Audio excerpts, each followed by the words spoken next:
Tentang tanda-tanda ataupun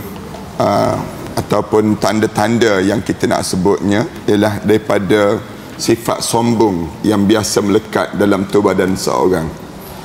Tanda-tanda ni kita baru sebut dua baru pada minggu yang sudahnya, dan hari ni kita sambung yang ketiga ni, iaitu di antara tanda-tanda yang biasa berlaku dalam hidup kita ni.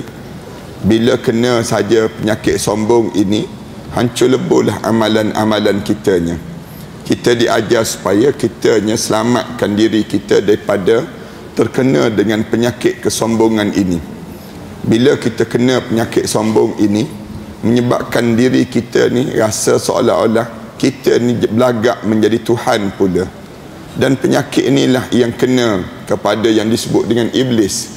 Iblis di antara benda yang berlaku pada diri dia, walaupun dia buat amal ibadah yang banyak sebelum datangnya Nabi Adam AS, tapi bila datang Nabi Adam AS, tatkala mana Allah suruh dia sujudlah kepada yang disebut dengan sujud kepada Nabi Adam AS. Fasajadu, malaikat-malaikat yang lain semua sujud, illa iblis, kecuali iblis je. Iblis ni dia tak nak sujud. Kenapa dia tak nak sujud? Aba wastakbara, dia enggan, dan dia ada satu sifat yang disebut dengan sifat takbur yang ada pada iblis tadi. Takbur inilah yang kita minta supaya kita jauh dalam diri kita, perasaan kesombongan diri ataupun rasa besar diri dalam hidup kita ni, yang menyebabkan kitanya di antara tanda-tanda kita sebut pada minggu yang sudahnya, perangai-perangai orang yang nak jadi sombong ni macam mana, sikap-sikap yang ada pada mereka ini. Hari ni kita sebut yang ketiga lah. Yang ketiga daripada bagaimana nak jadinya sombong itu. Dalam pertemuan ataupun perjumpaan dengan kawan, dan lebih-lebih lagi jikalau bertemu dengan orang yang dikira lebih rendah darjat ataupun pangkat dan juga kedudukan, ia selalu menanti untuk diberi salam lebih dahulu oleh kawan itu. Ini perangai orang yang sombong. Orang sombong ni, dianya nak bagi salam payah. Dia biasanya dia nak suruh orang bagi salam pada dia. Baru standard dipanggil demikian. Kalau orang tak bagi salam, dia harap daripada diri dia bagi salam payah. Nak keluar daripada diri dia. Kalau dia berjumpa dengan orang padahal dia dah kenal dah orang tu pun, tapi payah dia nak bagi salam. Lebih-lebih lagi lah, bagi salam ni dia jadi satu perangai yang payah bagi orang Melayu kita. Orang Melayu kita ni akhir-akhir ni dia tak bagi salam, dia lebih suka sebut hai. Hai dia sebut demikian. Dia lebih suka, dia gaya, dia nampak lebih gaya pada barat sikit konon-kononnya, tapi muka warna coklat juga. Nak disebutnya pada diri kitanya, perangai kita ni payah nak bagi salam. Berat mulut dipanggil. Nak bagi salam ni jadi berat di kalangan kitanya. Kalau kita berjumpa dengan sama-sama kita ni, kita nak tunggu orang lain dahulu bagi salam dibandingkan dengan kita yang bagi salam. Padahal Rasulullah SAW pesan, berlumbalah bagi salam di kalangan kita. Kalau kita berjumpa sama kita ni, berlumba bagi salam. Sahabat-sahabat kan sentiasa berlumba nak bagi salam. Bila berjumpa dengan Rasulullah, sahabat-sahabat dia nak sebut dahulu. Tuan-tuan, para hadirin sekalian biasa dengar kan, bagaimana Sayyidina Umar dia kata, aku aku ni dalam hidup aku ni, aku cuba untuk memberi salam terlebih dahulu pada Rasulullah, tapi Rasulullah sallallahu alaihi wasallam sentiasa bagi salam. Aku menyorok bawah tepi pokok nak bagi salam pada Rasulullah. Sayyidina Umar sebut, aku menyorok tengok Rasulullah jauh lagi, aku menyorok di belakang pokok. Bila Rasulullah sallallahu alaihi wasallam datang dekat je, aku keluar daripada pokok nak bagi salam. Bila aku sebut saja Rasulullah dah sebut assalamualaikum. Tak sempat yang aku nak bagi salam. Nak sebutnya Rasulullah ni jauh lebih cepat nak bagi salam dibandingkan dengan sahabat-sahabat. Kita pun sama jugalah. Nak bagi salam ni berat je pada diri kita ni. Pergi rumah orang pun terkaloceng je sekarang. Tak ada dah, sebab jarak yang jauh. Nak bagi salam ni payah. Ulama-ulama pesan kan, kita kalau orang buat hon kan zaman-zaman kita ni selisih dalam kenderaan. Bila selisih dalam kenderaan, selisih saja dalam kenderaan tu kadang-kadang kita buat hon. Kita kenal ni kenderaan kawan kita. Kita buat hon. Orang yang kadang-kadang kita balas balik hon tu. Walaupun kita balas balik, ulama-ulama suruh kita jawab waalaikumsalam. Tu cara. Orang yang buat hon ni pun sebut assalamualaikum sambil tekan hon tersebut. Manakala orang yang balas balik hon tadi yang disebut ni, kita pun jawab waalaikumsalam, lahan je, tak perlu nak turun tingkap waalaikumsalam kita ni. Tak perlu kitanya nak gambarkan tentang mengenai bagaimana diajar memberi salam ni di antara satu tanda ketawadukan yang ada dalam hidup seseorang. Ia selalu menanti untuk diberi salam lebih dahulu oleh kawan itu dan mengharapkan jangan ada orang yang mengatakan dan mengharapkan jangan ada orang yang mengatakan ia lengah dalam segala yang ditugaskan pada dirinya. Dan dia nak supaya orang kata dia ni orang yang cepat, orang yang dalam keadaan tegas, orang yang dalam keadaan yang ada pendirian konon-kononnya. Itu konon-konon pada orang yang sombong. Dalam hidup dia tak nak orang tak nampak dia ni lambat-lambat ataupun orang yang bertindak dalam keadaan yang lahan dan sebagainya, tak nak. Tapi orang yang sombong ni, dia nak suruh dia nampak diri dia ni seolah-olah orang yang hidup dalam keadaan tepat, bertindak dalam keadaan masa yang sesuai, dan cara dia sendirinya dalam keadaan yang teratur, konon-kononnya demikian. Sekalipun keadaan sebenarnya memang demikian itu, yakni selalu lalai dalam dan sembrono dalam segala hal. Padahal diri dia itu sendirinya leka, lalai dalam hidup mereka tersebut. Dan manusia ni macam tu. Dalam hidup kita ni leka, lalai, menjadi satu sikap ataupun cuai dalam hidup. Biasa je dalam hidup kita ni jenis demikian. Hanyut je dalam hidup seseorang ini. Kan Allah sebutkan iqtaraba lin-nasi hisabuhum wa hum fi ghaflatin mu'ridun. Ma ya'tihim min rabbihim muhdatsin illa istama'u wa hum yal'abun. Allah Subhanahu wa taala cerita manusia ni hidup dia ni setiap hari ni semakin dekat dengan kematian. Masa dia tu iqtaraba lin-nas hisabuhum, manusia ni semakin dekat untuk dihitung amalannya. Tapi wahum fi ghaflatin mu'ridun, mereka masih lagi dalam keadaan ghaflah, masih lagi dalam keadaan leka dan juga lalai. Wahum mu'ridun, dan berpaling daripada peringatan Allah. Buat tak reti je, tak boleh baca Quran, buat tak reti je dalam hidup dia. Manusia ni macam tu, perangai dia mu'ridun, berpaling lagi, padahal nyawa dia tu semakin dekat untuk dihitung amalan-amalannya. Ma ya'tihim min rabbihim muhdatsin, tiap kali mana datang peringatan Allah dalam satu peristiwa untuk diri dia, illa istama'u, dia dengar je, wahum yal'abun, tapi lepas itu disambung balik hidup dia dalam keadaan leka dalam hidup mereka tersebut. Macam kita kan tengok kemalangan jalan raya, waktu mana tengok kemalangan jalan raya tu, pandang kejap, insah kejap, lepas tu pecuk balik kereta, jalan depan sikit, pecuk balik, tak ingat dah yang tadi. Ini perangai manusia. Wahum yal'abun, hidup dalam keadaan yang leka dengan permainan-permainan ini. Kita dengar kuliah sekejap, insaf sekejap. Lepas pada dengar kuliah sekejap, insaf tu, keluar saja kuliah, tak ingat balik dah. Nampak jubah, nampak macam-macam gaya kan, nampak jualan-jualan yang ada, tak ingat dah kita apa yang belajar tadi. Ini kesan daripada apa dia, kesan hidup atas dunia ni begitu. Kita begitu dalam hidup kita. Dalam hidup kita ni, bila kita ni dalam hidup dengan penuh kelekaan dan kelalaian, jikalau dalam hal yang perlu dilayani oleh orang lain, ia selalu meminta didahulukan kepentingannya. Kalau terlibat dengan urusan-urusan sesuatu benda, dia nak dia dahulu. Orang lain sibuk je hidang makanan kan. Bila hidang makanan untuk berbuka puasa, kalau dia duduk di majlis-majlis, dia akan sibuk tanya, yang saya mana, yang saya. Itu cara demikian. Bagaimana sombongnya manusia ni. Dia nampak orang lain je. Bila orang lain dihidang, dia sibuk, dia kata, yang saya yang mana yang saya. Sibuk dalam diri dia, sombong dalam hidup begitu, dalam sikap manusia. Dan jikalau sudah didahulukan, jika orang mendahului dia, dia merasakan dirinya hebat dan termasuk golongan yang terpandang. Kalaulah orang mula bagi dahulu pada dia, katakanlah kita duduk majlis berbuka puasa ni kan, duduk majlis berbuka puasa, orang datang bawa hidang untuk dia dahulu.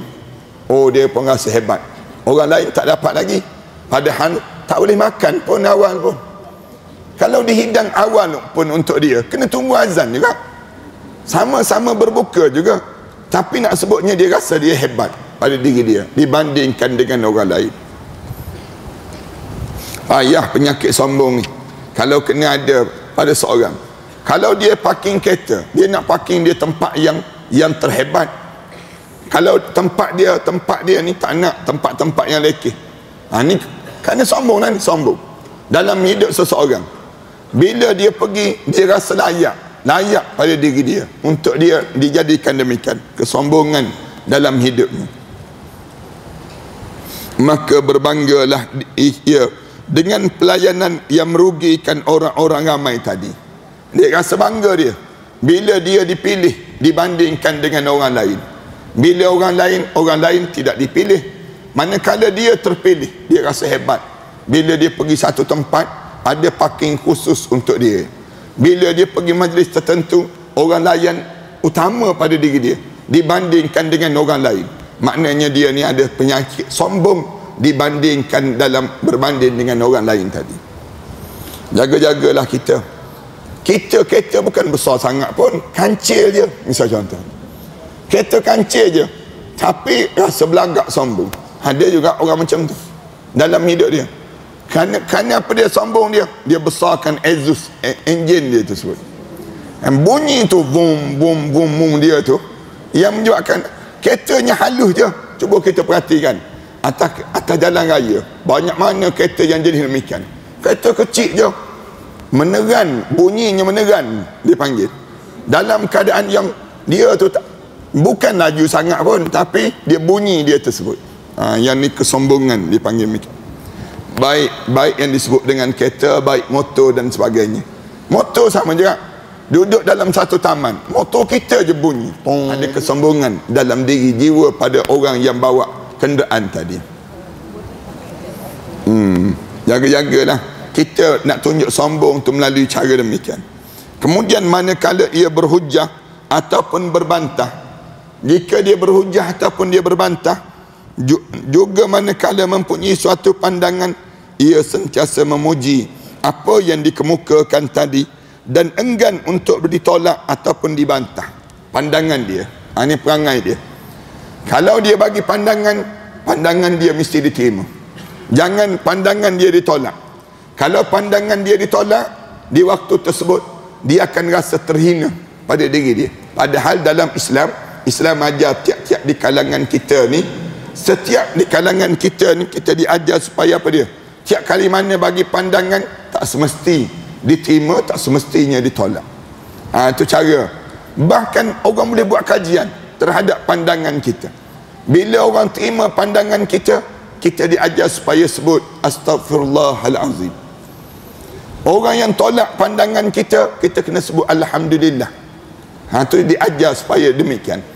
Yang orang yang terima, kita sebut Astaghfirullahalazim, Astaghfirullahalazim, Astaghfirullahalazim ni kenapa? Supaya kita tak jadi sombong. Manakala orang tolak pandangan kita, kita sebut Alhamdulillah. Kalaulah pandangan ini diterima, lagi teruk kita sebut demikian. Ini cara kita ni diajar dalam hidup kita. Lebih enggannya jika dianggap salah dan tidak dibenarkan. Jika dianggap salah dan tidak dibenarkan. Yang lebih aneh lagi ialah jikalau dinasihati, pasti dia tidak menganggapnya bagus. Kalau ada orang bagi nasihat pada dia, dia tak terima pandangan orang. Pandangan orang ni bagi diri dia satu pandangan yang lekeh, yang tak patut diambil kira dalam hidup dia. Dan kalau dapat menentang pasti mengeluarkan tentangannya tadi. Kalau dia menentang, kalau dia rasa tak selesa, dia akan tunjuk ketidakselesaan dia. Maka apabila ditolak sedikit saja daripada apa yang diucapkan, tentu dia marah. Ini sombong ni. Bila pandangan dia ditolak sikit je, dia akan terus marah. Biasanya bila jadi bos, dia akan jadi macam ni lah. Bos ni kalau dia sebut, orang kena ikut, tak kira lah, walaupun tak betul sekalipun. Ni bos bila dia rasa sombong dalam hidup dia. Kecuali bos bagaikan Rasulullah sallallahu alaihi wasallam. Rasulullah bila ditegur saja pada Rasulullah, bila dalam perang Badar kan, bila perang Badar ditegur pada Rasulullah, ya Rasulullah, tempat ni tempat yang turun wahyu ke ataupun mengikut pandangan kamu ya Rasulullah? Rasulullah kata mengikut pandangan saya. Lalu sahabat kata, kalau mengikut pandangan kamu ya Rasulullah, saya nak sebut ya Rasulullah, tempat ni tak sesuai Rasulullah. Kalau perang, orang akan sibuk cari air. Bila orang berperang, orang nak pada air. Bila nak pada air, kerana dahaga, kerana letih. Jadi oleh demikian kita kena cari tempat yang ada air ya Rasulullah. Itu baru tempat yang sesuai untuk berperang Rasulullah. Rasulullah dengar, ya kata Rasulullah, jom kita cari tempat yang ada air yang lebih baik untuk dalam peperangan ini. Dan berkata keras sekali, seakan-akan ingin menunjukkan kebenaran pada diri dia. Dia mula bercakap keras, seolah-olah dia saja yang betul. Dalam pandangan dia, dia tinggikan suara dia. Bila dia tinggikan suara dia, orang dengar tu macam betul pandangan dia, padahal pandangan dia salah pun, pandangan dia tak betul pun. Tapi ini perangai manusia yang jadi sombong dalam hidup. Kan kita kan kadang-kadang kita pergi mesyuarat misal contohnya, ada orang dianya belagak je, cakap je besar. Dalam mesyuarat tu dia tinggikan suara dia. Dengar suara dia tu, orang rasa kecil je terus. Pun ada macam tu. Suatu kadang-kadang kan rasa dia di kesombongan ada. Peguam-peguam misal contohnya, peguam-peguam bila dia masuk dalam kamar hakim, kadang-kadang dia tinggikan suara dia. Tinggi suara dia, dia nak pertahankan anak guam dia. Nak sebutnya bila berada di mahkamah dan sebagainya, dia tinggikan suara. Tinggikan suara ni melambangkan kesombongan yang ada pada diri seseorang. Dia boleh terjadi benda-benda yang demikian. Kemudian yang keempatnya, tanda-tanda lagi, jikalau ia berkebetulan bertindak sebagai pengajar, kalau dia jadi guru pula, orang ni sombong dia, maka hampir sama sekali lenyap rasa kasih sayangnya pada para penuntut ilmu. Dia tak ada perasaan kesian pada orang yang belajar pada diri dia, yakni pada para muridnya yang belajar ilmu pengetahuan daripadanya. Dia tak ada perasaan demikian. Para pelajar itu semuanya tentu akan merasa bahawa mereka itu dihina, dikatakan bodoh kepada pelajar.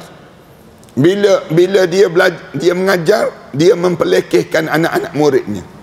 Itu cara, tanda-tanda kesombongan, ataupun kurang sempurna akal fikirannya, ataupun dikatakan tolol. Tolol yang disebut pada anak murid dia. Ini pun gambaran bagaimana kesombongan dalam kehidupan seorang. Tidak sekali dua kali saja, tidak sekali, bukan dua kali saja, bahkan berkali-kali ia membentak-bentak para muridnya. Kan ada kan kadang-kadang kan, minta maaf nak sebut, ustaz-ustaz yang mengajar kan, kadang-kadang ustaz-ustaz yang mengajar ni, dia sibuk tanya anak murid dia, macam mana Pak Haji, dia sebut, macam mana, faham ke tak faham, dia sebut. Kemudian dia bentak-bentak, itulah bodoh sangat, dia sebut. Dia sebut pada anak murid dia. Ramai orang macam tu. Ada juga orang yang demikian. Dia tanya seorang-seorang anak murid dia, malu anak murid tersebut. Ada anak murid dia sebut, tak selesa lah saya kalau pergi dengar kuliah ustaz tu, tak selesa. Kenapa? Kerana asyik dia tanya saya seorang saja, malu saya, dia sebut. Ada juga yang jenis demikian. Bila kena pada orang tersebut kan, malu dia. Dia tanya, kenapa minggu lepas tak ada?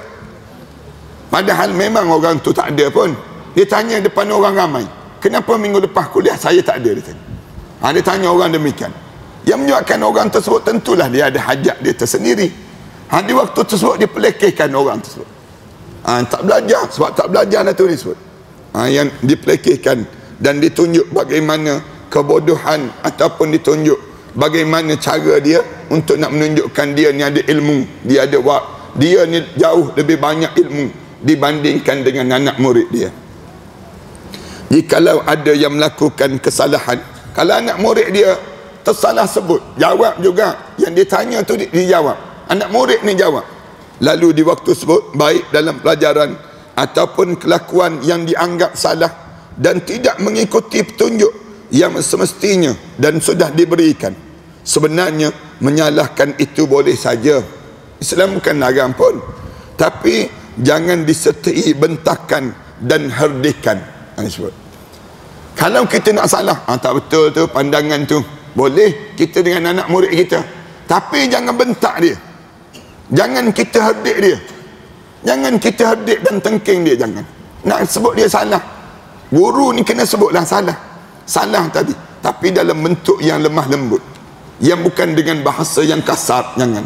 Jangan kita menyalah dan memperlekehkan dia, downgradekan dia, turun rendahkan dia. Yang ni yang bahaya dalam kita menjadi orang yang mengajar ataupun di kalangan kita bila kita mendidik seseorang tadi. Sebab tu jangan keluar daripada mulut guru ni, engkau bodoh, misal contohnya. Kita sebut dengan kalimah-kalimah yang tak baik pada anak-anak murid kita. Jangan. Cikgu-cikgu yang mengajar di sekolah, jangan guna bahasa-bahasa yang kotor, jangan guna bahasa-bahasa yang turun rendahkan kedudukan dia. Walaupun kita cikgu, tetapi di waktu ini kita kena didik di kalangan mereka sebut, yang ni salah, tak betul ni, tapi yang betulnya macam ni. Yang dibetulkan dengan cara yang lemah lembut di kalangan kita. Namun wajib dengan sikap yang halus dan lemah lembut. Tuan kita kata, guna bahasa yang lemah lembut. Bila kita mendidik ni, jangan kita guna bahasa yang kasar-kasar. Bila kita menggunakan bahasa kasar di kalangan kita, yang menyebabkan di waktu tersebut melarikan orang yang nak belajar dengan kita. Lembut tu berdasar pada persekitaran suasana yang ada.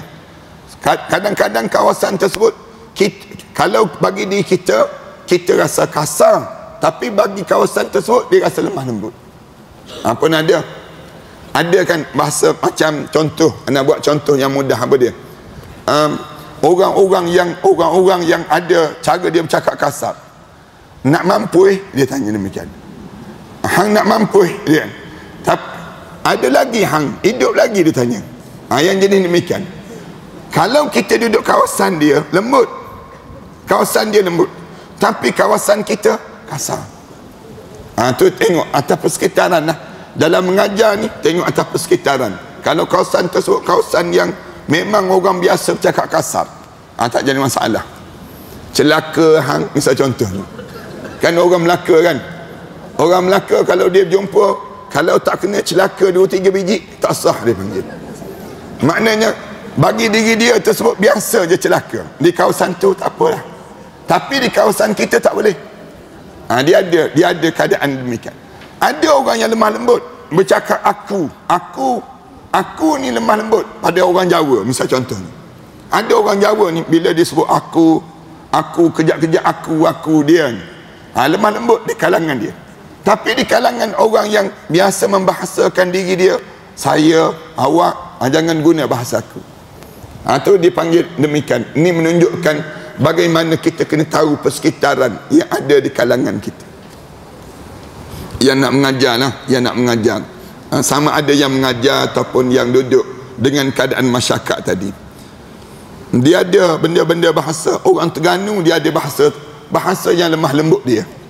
Bunyi kasar tapi lembut pada diri dia. Orang Kelantan ada bahasa bunyi kasar tapi lembut. Orang celaka pula. Orang Melaka pun sama juga. Nak sebutnya orang Melaka sama juga pada diri dia. Bunyi kasar tapi lemah lembut pada diri dia. Tu ada. Hidup lagi dia kata. Kita dengar ni hidup lagi tu, Allah macam nak suruh mati je kita. Dia guna bahasa dia tu Ana pernah lah pergi sekali waktu mana pergi Melaka, pergi ziarah rumah-rumah orang-orang kampung tu. Yang pergi ziarah bersama dengan Nana tu, dia pergi tu sama tu, tiba-tiba tuan rumah tu kenal dia. Celaka engkau, hidup lagi engkau, dia tanya. Dia sebut demikian. Dia nak sebut mesranya dia.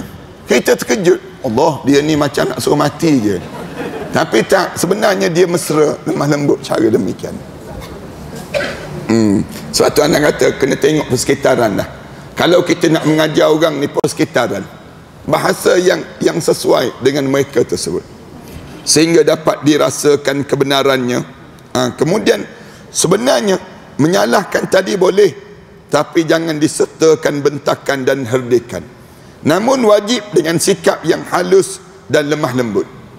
Guna yang bahasa yang lemah lembut di kalangan kita, sehingga dapat dirasakan kebenaran oleh yang bersangkutan.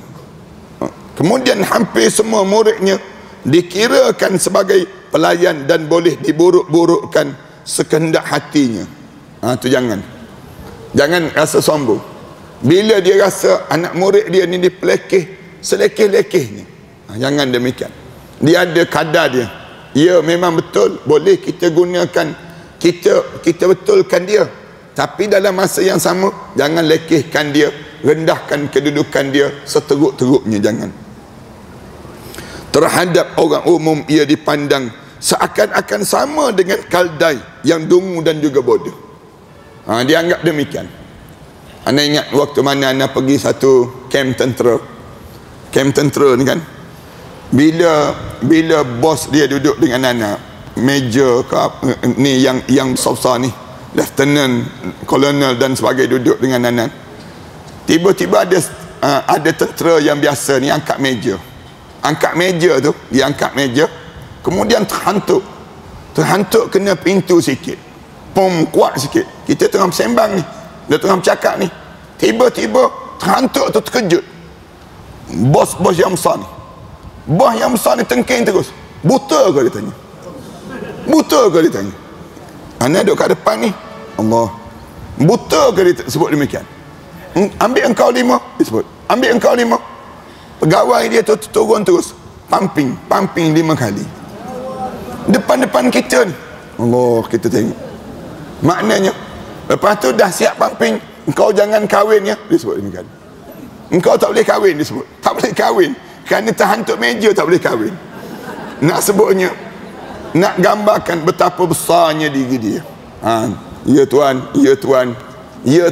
yang disebut tadi, nak sebutnya besarnya kedudukan diri dia. Dia nak tunjuk bagaimana besarnya kedudukan dia. Jangan buat salah depan dia. Tu cakap. Anda pernah kan sekali, anda cerita anda pergi ke universiti tempatan bila dijemput untuk ceramah Maulidi Rasul Ma'al Hijrah, ceramah Ma'al Hijrah, sampai orang dah beragak semua ni, orang tengah beragak, anda sampai, anda dijemput ceramah, bukan dijemput beragak tak. Kemudian dia tengah-tengah ceramah, tengah beragak tersebut, penyambut tu dia pun sebut terus, dia kata, Ustaz masuk terus dalam bilik VIP dah, Ustaz duduk tunggu kat situ. Kemudian kita pun masuk duduk. Lepas pada beragak tu, masuk Vice Chancellor ni, naik Chancellor ni, dia masuk saja, dia tengok, dia masuk je, dia tengok pada kita tu, engkau siapa, dia tanya. Engkau siapa? Kenapa tak beragak, dia sebut. Oh, dia ingatkan kita ni staff dia. Dia ingatkan kita ni staff dia, dah duduk dalam bilik dia, bilik tamu ni. Kita pun jawab, saya Ahmad Dasuki, kita sebut. Kita sebut, saya Ahmad Dasuki, saya dijemput. Kenapa kamu dijemput, dia tanya. Kenapa kamu dijemput? Saya dijemput untuk ceramah. Oh, ni penceramah ke, dia tanya. Baru dia tanya balik, dia tanya staff dia, ni penceramah ke? Ni penceramah tuan. Dia sebut ni penceramah sekian. Oh, dia kata tak apa, duduk Ustaz, dia sebut. Nak sebut bagaimana sombongnya manusia ni. Dia rasa kan tempat dia kan. Manusia ni kalau dia ada rasa proud dia tersendiri, dia rasa bangga diri dia sendiri, dia rasa dia boleh tengking orang, siapa je dia boleh membodohkan orang. Ni pun jadi bahaya dalam hidup.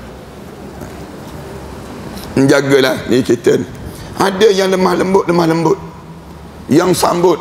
Kadang-kadang yang kita pergi ni kan, semalam mana ceramah ni tak ada suara, ni ceramah kat Melaka ni, ceramah dekat Melaka semalam, ceramah di loji penapisan minyak tersebut, loji penapisan minyak di Melaka tu. Pergi, bos dia ni CEO syarikat loji penapisan, lemah lembut orang ni. Bila nak sampai, dia duduk, kemudian dia cerita macam mana proses minyak ni kita beli daripada Arab Saudi, kita beli negara-negara, kemudian sampai, kemudian proses tanker, kemudian dia tunjuk, dia bagi tahu. Bos CEO ni, Allah lemah lembutnya orang. Kita kata dia ni memang layak pun berada tempat ni, senang kita ni. Bila kita tanya-tanya, dia kata saya sebenarnya ustaz, penduduk asal sini juga dia sebut. Dia pun bila anak pegawai dia bagi tahu ni ustaz ni tuan, dia pun cerita bawa ustaz ni pergi tunjuk semua loji-loji kita ni, suruh masuk tengok. Allah, kita kata pergi tengok pula dah kita. Musim panas ni kan, dia suruh tunjuk tu lebih kurang 900 hektar tersebut, round tempat tersebut, tengok macam mana proses. Dia kata dalam tempat loji ni pula ada kubur ustaz, dia kata kubur ni kita tak alihkan, dia sebut. Dia tak alihkan. Dia kata bawa ustaz ni pergi ke kubur, tunjuk kubur sekali. Ustaz kubur dia panggil demikian. Anak sebutnya tunjuk. Kita pun pergi naik kereta lah, dia bagi kereta naik pusing round kawasan tersebut. Ada yang lemah lembut, bagus, orang yang bagus dia panggil. Siap lepas pada round nanti, dia sebut pada staf dia, baru masuk balik ustaz ke bilik saya nak jumpa balik, dia sebut. Maknanya cara orang yang walaupun dia CEO, walaupun dia orang yang besar di kawasan tersebut, tapi Allah jadikan diri dia orang yang dia tahu nilai kedudukan dia. Bagus orang-orang macam tu. Anak kata orang macam ni lah yang selayaknya. Dia kata tak, kita nak buktikan orang Islam kita ni layak pun menjaga, membina dan sebagainya. Yang ni untuk supply minyak, semua kawasan pantai barat ni datang daripada Melaka, disebut demikian. Minyak-minyak yang datang daripada Melaka tu. Tapi Melaka tu tak ada minyak pun. Bukan di negeri Melaka ada minyak, tak. Tapi ambil minyak daripada Sarawak, minyak daripada tempat lain, lalu ditapis menjadi minyak kapal terbang, menjadi minyak yang disebut dengan tajalan, menjadi yang disebut dengan sulfur, macam-macam gaya ni, untuk digunakan untuk kepentingan masyarakat kita ni sendiri. Dan oleh sebab itu dihinakan saja mereka tadi, semau-maunya, dihina semau-maunya oleh orang yang dia besar jawatan dan kedudukan dia. Jikalau ada pemberian kepada mereka itu sekalipun hampir boleh dikatakan tidak berharga sedikit pun. Kalau dia nak bagi pada orang, dia bagi kitchen yang tak ada nilai, dia panggil, yang made in China, senang kita. Kalau dia jadi bos, kalau dia nak bagi hadiah kepada orang bawah-bawahan ni, sombong tak sombong dia, standard dia tersebut apa dia akan bagi benda-benda yang dia tak rasa bernilai. Padahal kita ni kan, kalau kita nak bagi pada orang, bagilah satu benda yang bernilai. Yang ni tak, dia cari benda-benda yang tak bernilai. Benda yang tak bernilai tu dia bagi. Ada orang kita demikian. Dia kata kita buat kitchen je sebagai tanda kita bagi. Tapi benda yang kita bagi tu tak ada nilai pun. Bagi benda yang demikian. Islam tak ajar demikian. Islam suruh bila kamu nak bagi pada orang, bagi benda yang kamu sayang, yang kamu rasa bernilai. Bila kita nak bagi, ni cara demikian. Ni kadang-kadang bagi kurma, ya bagi, tapi kurma tu yang dah lenyek sangat dah. Kurma yang dah lenyek dah, kita nak bagi pada orang, boleh. Islam bukan larang sangat, tapi nampaknya kamu sombong. Bila kamu nak makan kurma, kamu nak makan yang standard, yang hebat. Kamu nak makan kurma ajwa, kamu nak makan kurma yang besar-besar tersebut kan, bunju ke apa dia, tak tahu je nama apa ni, macam-macam gaya nama kurma. Tapi manakala kamu nak bagi pada orang yang datang daripada India tu, yang lengit dengan kaki, dia panggil macam. Yang tu yang dulu ada pada dalam tin tu. Yang tu yang kamu nak bagi pada orang. Kamu tak pandang sangat benda yang kamu nak bagi tadi. Kamu bagi, tapi benda yang kamu nak bagi tu tak bernilai pada diri kamu. Kita kan kadang-kadang tetamu datang ke rumah, cadanglah sikit barang-barang untuk nak diberi.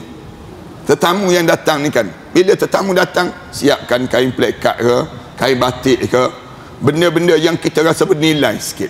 Kemudian tetamu nak balik tu, bagi benda-benda yang sedemikian rupa. Ini nilai yang baik yang patut kita ada.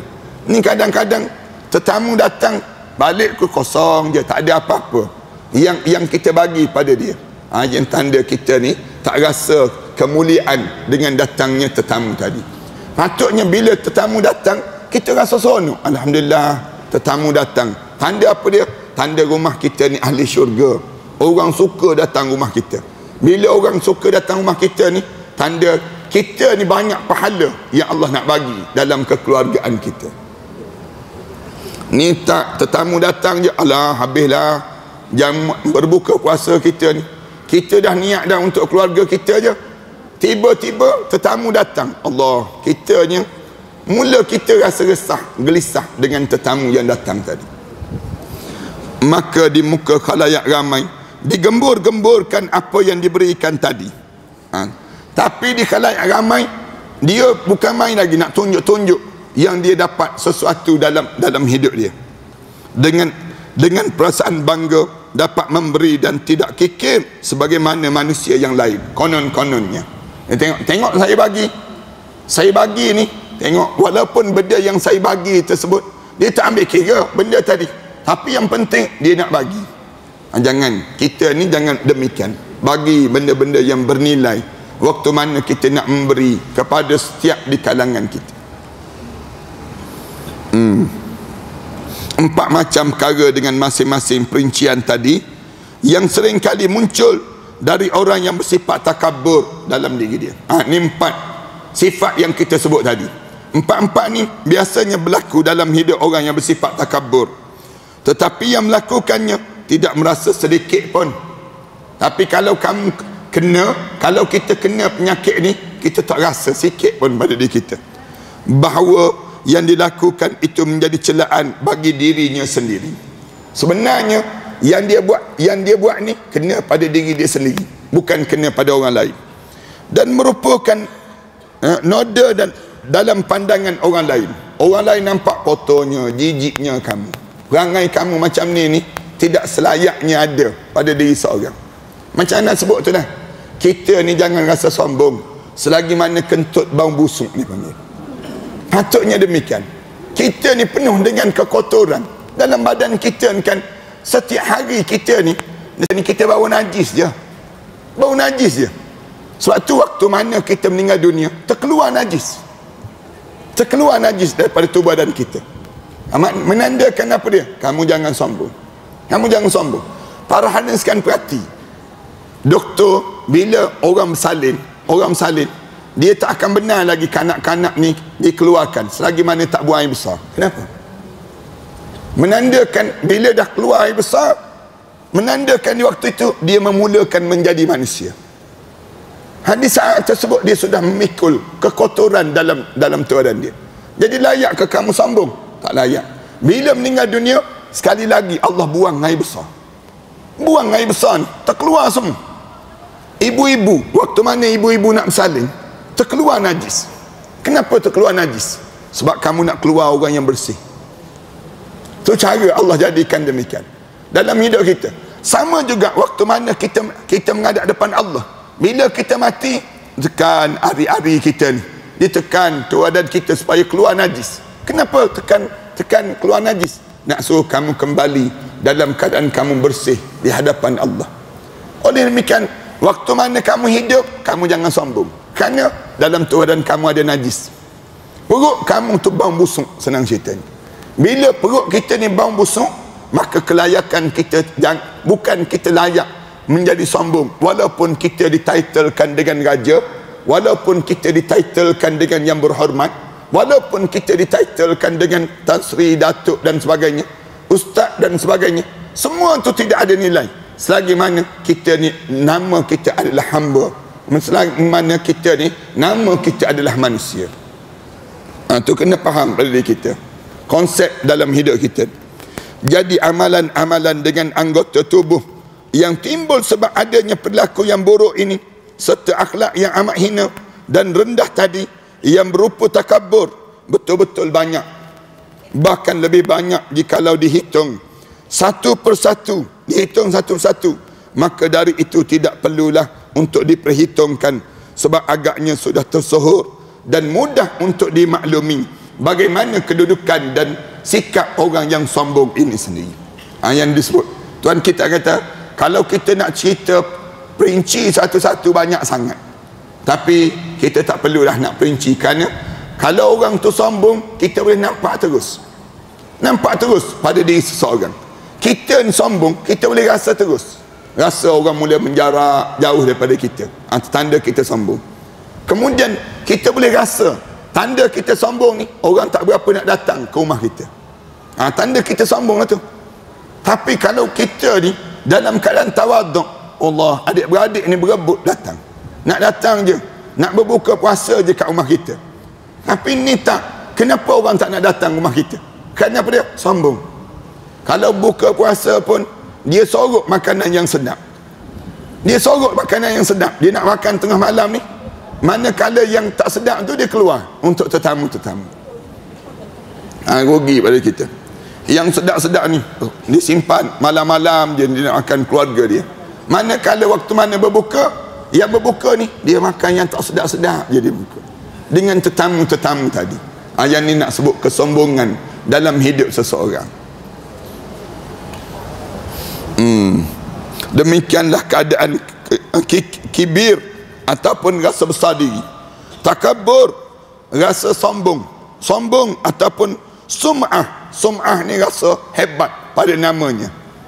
Dia ada nama, orang yang ada nama dia panggil sum'ah, orang yang ada nama. Ataupun bongkar itu, alangkah besarnya bencana yang ditimbulkan dan berakibat buruk serta sulit sekali untuk diubatinya. Apalagi kalau telah berjangkit lebih mendalam, lebih dalam. Sombong tu sejak daripada kecil lagi dia bentuk dalam diri dia sampai dia besar. Allah, kesian pada orang demikian yang kena penyakit sombong ni semenjak kecil lagi. Dia ajar dengan macam mana nak jadi sombong dalam diri dia. Kita ni kan anak-anak orang yang hebat, kita ni keluarga yang ternama, kita ni diajar pada anak-anak dia pun rasa besar. Suasana ni sampailah anak tersebut besar, kemudian hidup, payahnya kita nak buang penyakit ni terlampau sukar dalam hidup kita. Apalagi kalau telah berjangkit lebih lama dalam hidup seorang. Dengan sifat itulah sebahagian besar orang-orang yang melakukan kezuhudan menjadi runtuh berantakan. Orang yang kita nak jadi zuhud ni tak ada nilai lagi dalam hidup itu. Kemudian sama ada keadaannya dengan makhluk manusia biasa, lenyap pahala dan nilainya di sisi Allah Ta'ala. Habis pahala-pahala di sisi Allah Ta'ala. Allahu Akbar. Jemaah sekalian, kalau kita tak datang majlis-majlis ilmu begini, melekat lamalah penyakit sombong kita. Kita ni alhamdulillah, Allah sayang pada kita ni. Allah bagi peluang untuk kita buat kajian macam ni, duduk macam ni belajar. Bayangkan orang yang tak belajar macam mana. Yang tak belajar tu melekat dalam hidup dia. Kita ni yang belajar sekali seminggu ni pun melekat lagi. Yang belajar tiap-tiap minggu ni dalam hidup kita ni belajar ni pun ada lagi perangai demikian.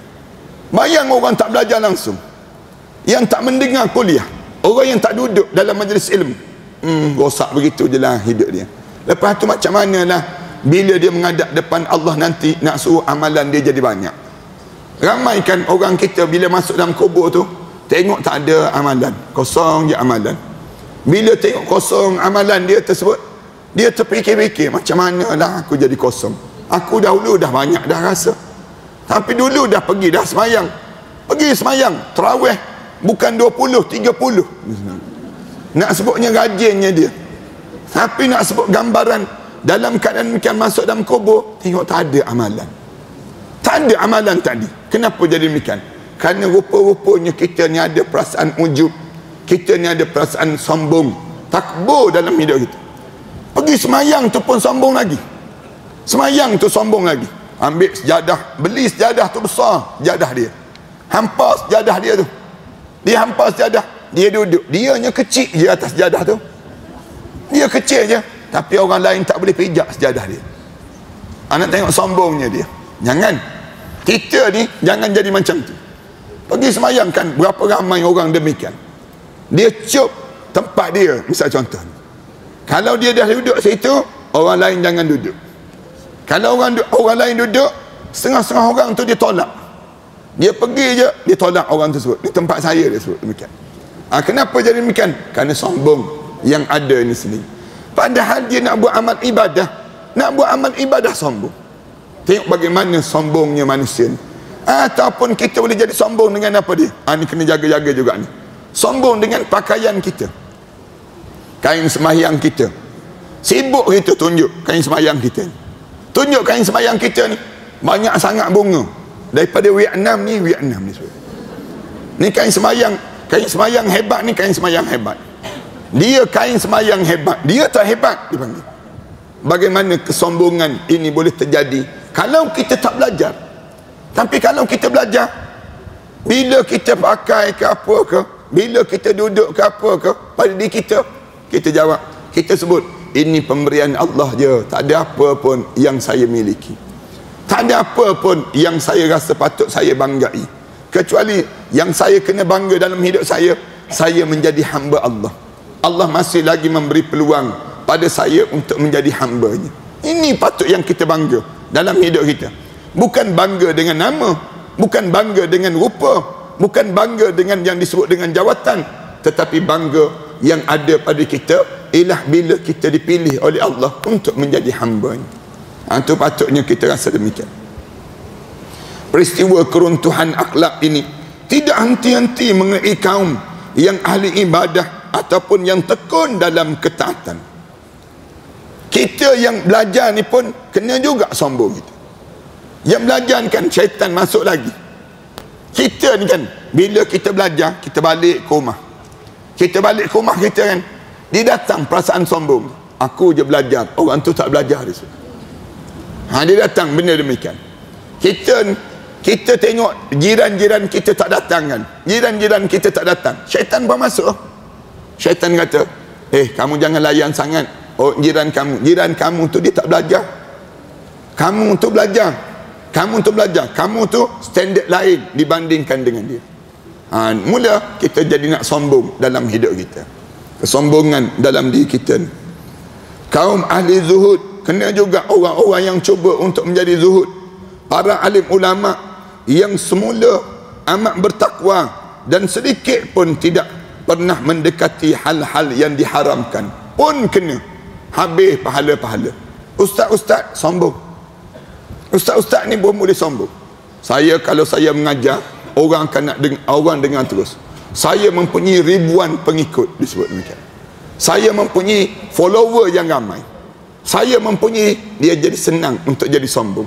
Dalam diri kita ni senang nak jadi kesombongan tersebut yang datang dalam hidup seorang.